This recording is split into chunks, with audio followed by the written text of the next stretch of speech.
All right, friends, welcome back to another episode of After the Pause. This YouTube podcast series that Christy and I started that really came from our book, A Place Called Braverly, and just some of the ideas in there that just talk about courage and what does it like to live with courage, dream bravely, and influence courage in other people around us. And if you are joining us again, you might recognize another face that we have had on the podcast before. But Victoria, we had to have you back just for part two of our conversation. Our conversation that we had a few weeks ago, Christy and I left and we were like, okay, but what about we need more? We need more. So we contacted you right away. And I am so grateful. Thank you so much for joining us for this part two of our conversation. Oh, it is my pleasure. Thank you both for having me. Yeah, absolutely. Well, just to give people a background, if you missed the last episode, just a brief overview of Victoria. Victoria Lydon is a Christian author, certified Christian life coach, host of Choose to Think inspirational podcasts, entrepreneur, director and educator at Choose to Think Academy, speaker and university instructor for nearly 30 years, and advising experience. I'm so sorry. Teaching and advising experience. Her mission is to coach women how to live their best thought life in four areas: health, wealth and purpose, relationships, and faith. Over the years, she's blogged, written Bible studies, taught Sunday school, led small group for women, and authored 2 books.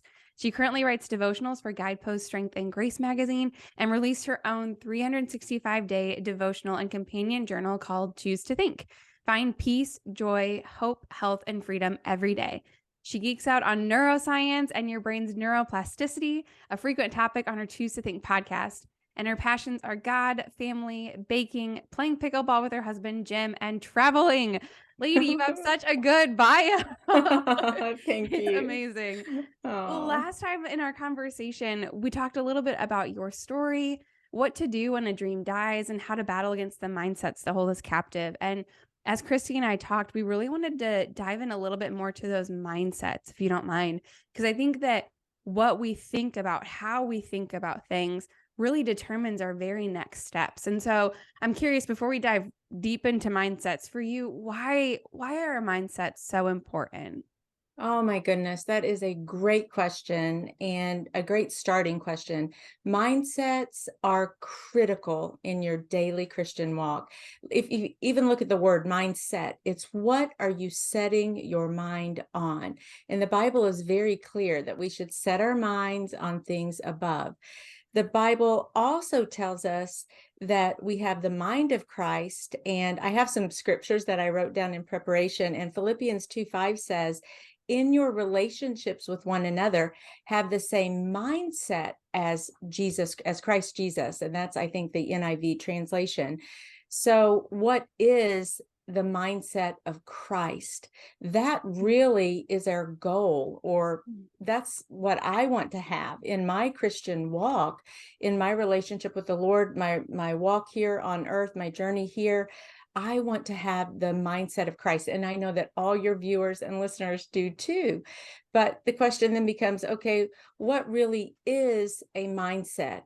It's a focus, it's that perspective, but it's a mindset actually is our attitudes, our beliefs, the assumptions, and even the behaviors that we take on or that we do that kind of shape the way we think and the way we live. So you can look at a mindset almost like a pair of glasses. Like I've got reading glasses here, and so they're going to shape my perspective or my view. So it's like, okay, I'm going to put on this particular pair of glasses to read or conduct an interview. I'm going to wear sunglasses outside when I'm playing pickleball. So different purposes, our mindsets can shift a little bit. But in general, what I like to simplify it all, because there are a gazillion different mindsets, but I like to say, okay, I want the mindset of Christ, because that kind of is a blanket and really covers everything. The lens, when you have the mindset of Christ, is like looking through a whole lot of love and a whole lot of compassion as you just go about your daily life. So that kind of is what a mindset is, if that's clear. It's critically important that we take ownership and responsibility for, quote, putting on the right mindset, putting on Christ. It was always so curious to me, those verses that talk about putting on Christ. And that tells me that I have a choice. Just like when you all got up this morning, you went to your closets or your armoires, your drawers, and you pulled out the clothes that you wanted to wear. You were very intentional about that. I wore a Choose to Think t-shirt because that's my brand. And I was intentional about that. I chose that. And the Bible also tells us that we can choose our mindsets. And the Bible says, we'll give you a little help on that. Let's go ahead and choose the mindset of Christ when you go about your daily business. Every day, make a conscious choice to do that. Does that make sense? Yeah. Yeah, absolutely. So, okay, with that, right to your point of like we choose our mindsets, but sometimes I think we get so ingrained in a particular mindset that maybe it's hard to even pinpoint what it is. Like, even if it's a toxic mindset, like sometimes we just don't fully recognize it. So, how do we go about recognizing a mindset and like calling it out and becoming aware of what's there? Great question. Well, there are several things that you could do. You're going to have to be self-aware in some way or another. You're going to have to think about what you're thinking about. Maybe you can just stop for a second and even ask yourself questions. What am I worried about now? What am I afraid of? What is angering me or bothering me or disturbing me? You can begin to ask yourself questions to kind of reverse engineer a little bit, backtrack, and figure out what is really going on here. What attitudes am I adopting in this moment? Let's say I had an argument with my boyfriend, or maybe your viewer did, or a family member, and it's a good practice to kind of slow down a little bit and break that apart and bring it down to the kind of the bare bones. We do need vocabulary for that in a way. You've got to know what your emotions are. You've got to be able to identify, yeah, that's sadness, that's anger. They always say that couples never fight over what you think they're going to argue about, like money or family, that they're really arguing almost about nothing. There's something that is, you think you're arguing about one thing, but really there's something boiling a little bit beneath the surface. And it takes a little bit of time and energy to kind of unpack that. Emotions are great indicators of your mindset. I mean, if you're walking around and you're just snarly and gripey and irritable, and you notice that, most of us are going to notice that, right? If sometimes I can come through the line at Kroger, which is like a grocery store here that we have in Kentucky, and I'm so snippy with the clerk. And then I walk away and I'm like, oh dear, I really was not kind to that lady, or I was so irritated that she did this or blah blah blah. I was so in my own world. So I can walk away from scenarios, and you can almost feel it. Your emotions are good signposts for something that may be troubling inside. So you need to just be self-aware, aware of what you're thinking. Ask your questions if you don't really know.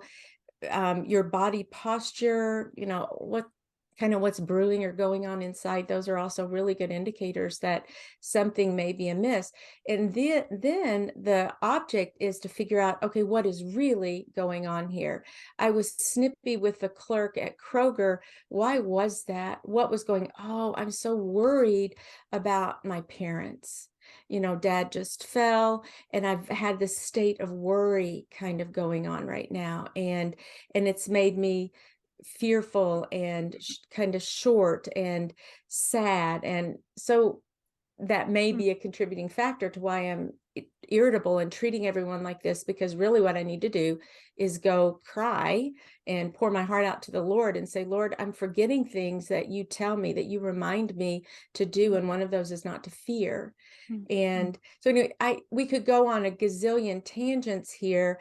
I can give you maybe a few kind of common mindsets, like maybe a worldly mindset versus a mindset that is more Christ-like. Would that be helpful? Do you think? Yeah. Okay. So I also made a list of those just to bring to the focus. And some of these I would be saying, I've done all of these. Self-pity. Self-pity is a mindset. And do we all know what that is? It is, first of all, it's a self-focus, and you feel sorry for yourself. You're complaining and grumbling and griping, and my life stinks. I can't believe I didn't get an A in that class. There's so many hurdles. I have this, this project at work, and I've been working so hard on this project, and it's been hurdle after hurdle after hurdle, and I'm just not going to get anywhere with this, and this isn't working out, and God, you're really disappointing me now. And I mean, do you get that self-focus, just feeling so sorry for yourself and almost justified in maybe an outcome that's happening? You're blaming others. But so that would be a worldly mindset that you could choose to put on. And if you are finding yourself focusing on a lot on yourself, then yes, you're going to need to take that off, and you're going to have to put on, literally choose to wear the mindset of Christ, which has so many different elements. And it might be self-sacrifice. That is the opposite of a self-pity mindset. I'm the one who always has to do everything. They're always calling on me. All of that kind of stuff there is a mindset that's going to bring you down very quickly, create this toxic soup of cortisol, the stress hormone running through your body and your brain. And you can get stuck in that. And to shift out of it, you have to begin focusing on others and being self-sacrificial, because that is the mindset of Christ. That is the behavior, the perspective that Christ modeled for us.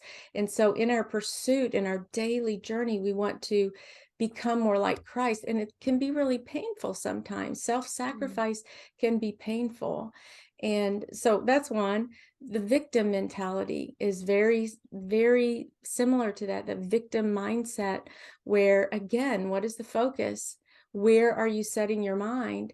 Is it on things above, or is it on yourself? And this has happened to me. This always, you catch yourself saying those kinds of words as you're dialoguing and going about your day. Always, never.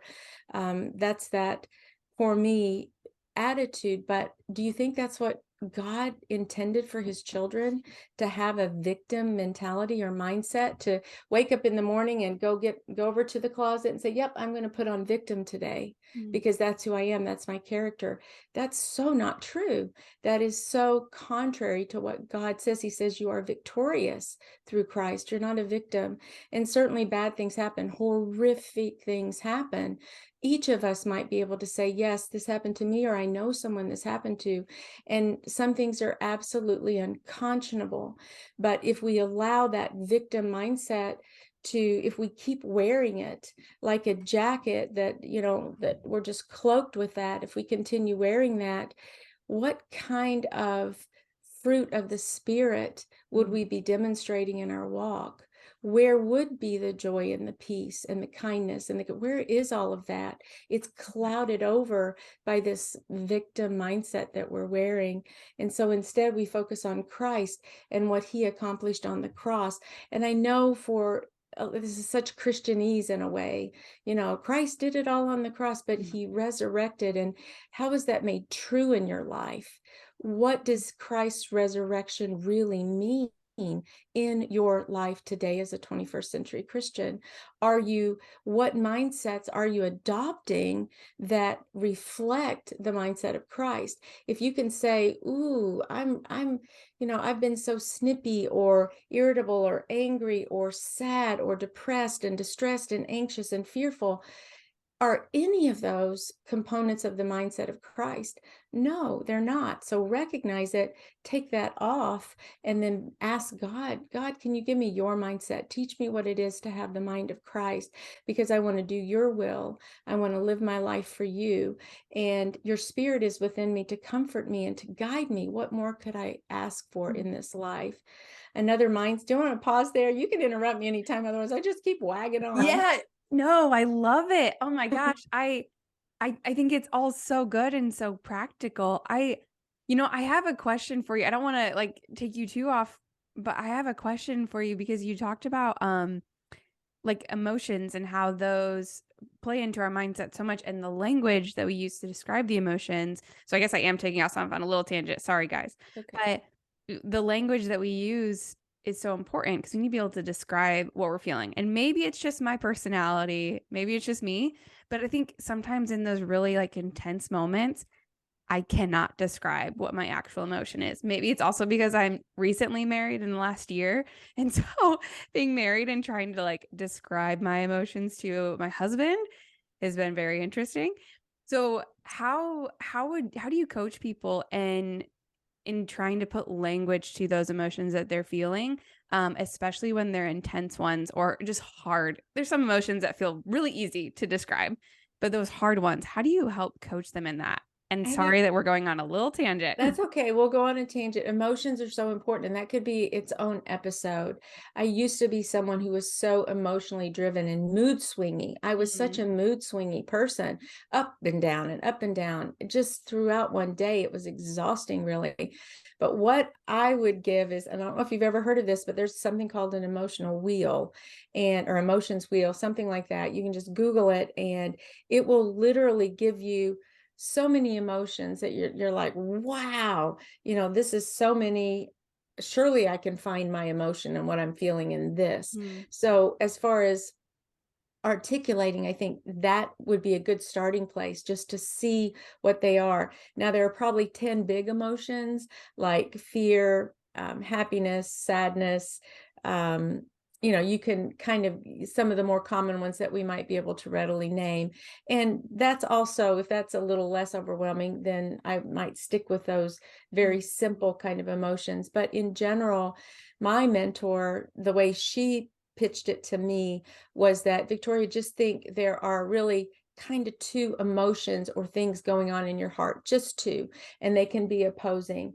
And you can almost line everything up under these, like start here, and then all the emotions would branch out beneath them. And our object is to have our hearts full of love. But the opposite that plays interference a lot is fear. And so many things come right out of fear. Fear is an emotion. It can be a mindset. It's a state of being even. But often, even when I'm sad about something, the real root of that is a root of fear. So is my heart really rooted in love, or is it rooted in fear? That really simplified things for me as far as emotions go. So get a list of the top 10 common ones, or go even broader if you need a little bit more vocabulary, and then maybe bookmark those in, okay, which category does this go in, as I want to live my life for Christ and reflect his glory and shine a light back to him, others to him. I don't want anybody shining and looking at me, right? Or putting it on me, because they would be sorely disappointed. But let's all shine the light on Christ. And that's where the health is. That's where life is. That's where we can do our daily business, go about our day in a way that is, we have a little bit of a skip in our step that way. It doesn't mean things are easy. Things can really, really, really be hard, even on the day-to-day of it. But when we're kind of have that as the backdrop, then it makes things a little easier. We're so dependent upon the Lord, even for our emotions and our feelings. But your feelings and emotions are definitely signposts for your thoughts. So if you can isolate your feeling or emotion and backtrack a little bit to the thoughts that you're having, the thoughts are going to tell you a lot about your mindsets, your attitudes, your beliefs. Yeah. And you can come at your thoughts in a way that, I've got that 7 R's that we talked about. So you can really focus in on those thoughts too. So did that answer your question, Kate? Yeah, no, that definitely does. And because I think that's so important. I think it's so important to be able to, like what you said, articulate what are those emotions, because they are an indication of our thoughts and our mindsets. And I'm curious too, we talked a little about some different mindsets and then putting on a new mindset. What does that look like to put on a new mindset, to start to change the mindset from maybe self-pity or victim or whatever it is that we're struggling with? How do we put on a new one? Okay, that's a great question too. And let me just read those verses. Romans 13:14 says, rather clothe yourselves with the Lord Jesus Christ, and do not think about how to gratify the desires of your flesh. Galatians 3:20 says, "For all of you who were baptized into Christ have clothed yourselves with Christ." And then here's one, Colossians 3:10 and 11, talking about putting on the new self, and which is being renewed in knowledge in the image of the Creator. So, okay, all of this sounds good, but how do you really do it? And I kind of have 5 things that I narrowed down, and one would be to focus on the will of God. If you recognize that you're in really kind of an icky spot, and you've even said, yeah, I have this, I've been putting on a lot of fear and worry and anxiety these days because I'm so forward focused, and it's zapping the strength I have and the joy I have in each day because I'm so worried about this particular issue. So what do I do? How do I back that up? So you got to go to the Word of God. You've got to focus on His will, and that's where you're going to find it. And you're going to figure out, what does He say about fear, and how would He comfort my heart based on this mindset that I've noticed I've been putting on a lot, and I want to just rip that thing off and burn it. I'm not going to put that on anymore. Then you're going to live according to His will. That's number 2. You want to actually not only know it, but then for all that's in you, and with God's grace, His mercy, and His help, to actually live it out on a daily basis, so that when you walk into Kroger and you see that clerk and you're grumbly and icky and nothing's ringing up right, and you're in a hurry and she's slow as Christmas, and you're going to take a deep breath. Okay. And you're going to say, oh yeah, my mindset is the mindset of Christ, who is loving and kind and compassionate, because who knows what's going on in that lady's life? Who knows? She could have a sick child at home. She could, I mean, a gazillion scenarios that when I start thinking of those things, I become so much more compassionate with other people, and that helps. And then the third thing is to be guided by the Holy Spirit. So as you're shifting your mindsets, engage and ask for, you pray and say, Lord, help me shift and put on the mind of Christ. I just say, although there are a gazillion mindsets out there, and you can find worldly ones and biblically based ones and a lot in between, to me, I just say, no, I'm just going to put on the mindset of Christ. That's the one, because that kind of says it all. I want His character traits to be demonstrated in my life. And I want to see everything through a lens of love and compassion. And then you're going to, and that kind of leads into this last one, employing the virtues of Christ. What were Christ's virtues? You have to, again, put them into play: humility, love, self-sacrifice.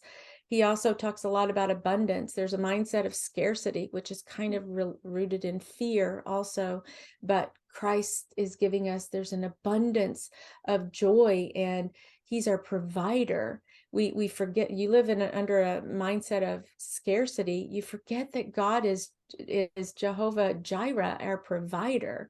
So shift your focus. So much of it is that repeated brain process. When you get stuck in those icky mindsets, you're going to shift those over, and you have to be so intentional about that, and just picture yourself taking that mindset off and putting on the mindset of Christ. Literally get that visual going and make that conscious effort.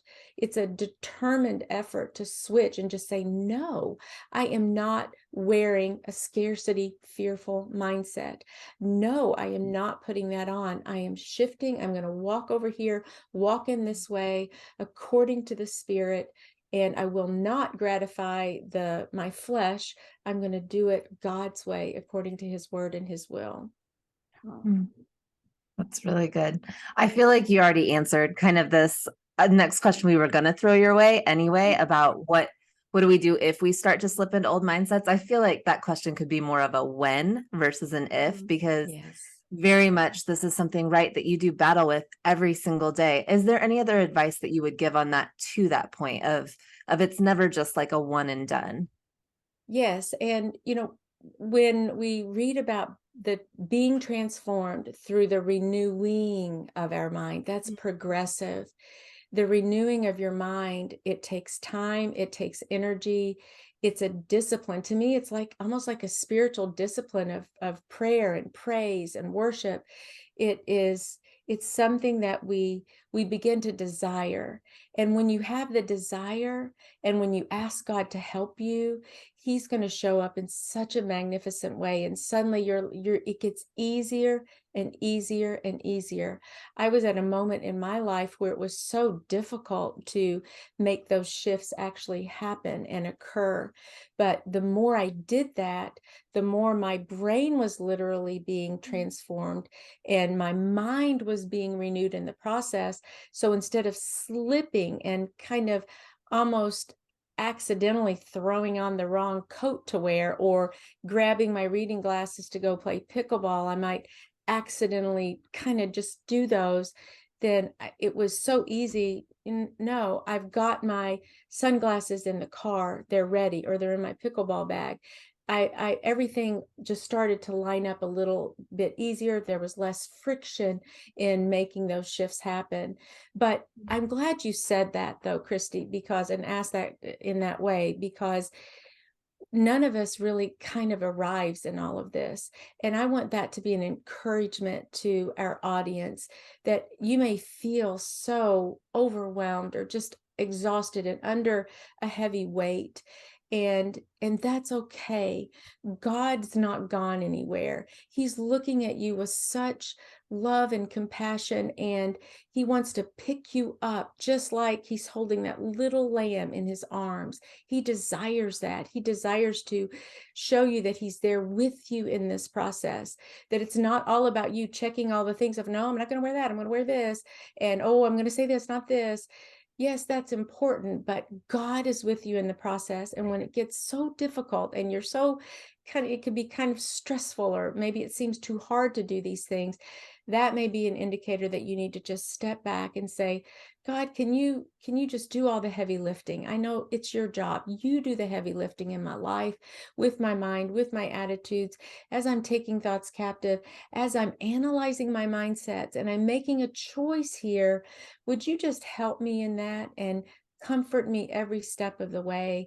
And you're going to dip, you're going to come up and down. You may wander off the path a little bit, but he's gently going to bring you right back on. He's so gracious in this whole process. And we've all been there. Give yourself allowance for just being angry sometimes, or slipping up sometimes, saying things that you're like, oh, who said that? Was that me? Yes, that was me. And okay, say instead, Lord, when I am in that kind of a funk, if I can, say it like that, when I'm just really stuck like that, or I get so worked up, teach me something from that. Once the dust settles and I can think a little bit clearly, I can pray through this. What do you want to have me learn? Father, I desire character refinement. I want that, not so that I'm just all so much Sally super Christian, something like that. No, but so that when others see me, they'll say, how did she do that? Oh, it's because of the God she serves. That's the kind of connection that I want to have. Too often sometimes on the pickleball court, speaking of pickleball, I do a lot of podcast episodes about pickleball, because sometimes that brings out the ugly in me. And it's almost like I don't want to be wearing my shirt when I'm goofing up like that. Or sometimes I don't wear a fish or a cross or anything on my bumper stick or my bumper in my car, because I may speed sometimes. I mean, I won't put one on there because I go a little bit over the speed limit. I'm like, oh, so it's okay to be changing and growing. As long as we desire that, God's going to meet us in the middle and help us through every step along the way. Yeah, that's so good. Oh, goodness. Again, with running out of time, it always happens, and it's okay. But we have loved having you on here with us for a second time. Can you just, before you head out, can you just remind our listeners how they can stay in touch with you, how they can follow along with this whole Choose to Think journey? Yes, absolutely. I have the Choose to Think podcast. It's right here. You can find the podcast anywhere you listen. I would love to have you just tune in. We do so many fun things about all those issues and our thoughts. I have a lot of great Christians and kingdom influencers also that I interview on the show who are running the race, and they are doing an amazing job. A lot of people in the media industry, like movies, I always want to support Christian media because we're so under attack in our society in that way. So I always want to put out the good stuff there. And so that's a lot of fun. You can go to my website. It's choosetothink.co. It's a .co. And again, with the number 2, choosetothink.co, sign up for a newsletter that comes out about every 10 days. I stay in touch that way. I have a YouTube channel also, so you can just bump right on over to Choose to Think there as well. And then I have a book. So it's called Choose to Think, like you mentioned before, that devotional, and a new journal that just came out. It's only like $4.99 for the journal. So it's really an affordable price there. So any of those ways would be awesome. That's awesome. Well, and we will include all of that in the show notes below, so everyone can check that out there. Thank you again so much for being here. Before we all sign off, we want to end, as we do, with a quote from our book, A Place Called Braverly. And this one just, I don't know, it seems fitting as we're talking about the things that we are. So the quote is this: "We have a Father who believes in our ability to look fear in the face and command it to move." And I think, right, when we're talking about like those mindsets and what we're battling, and so much of it rooted in fear, like he has given us authority to command that to move out of the way, and we have to choose to step into that place and to do that. So I hope for those listening that and any of this conversation can just be a good word for you to hold on to as you choose the mindset that you're going to go into this day with.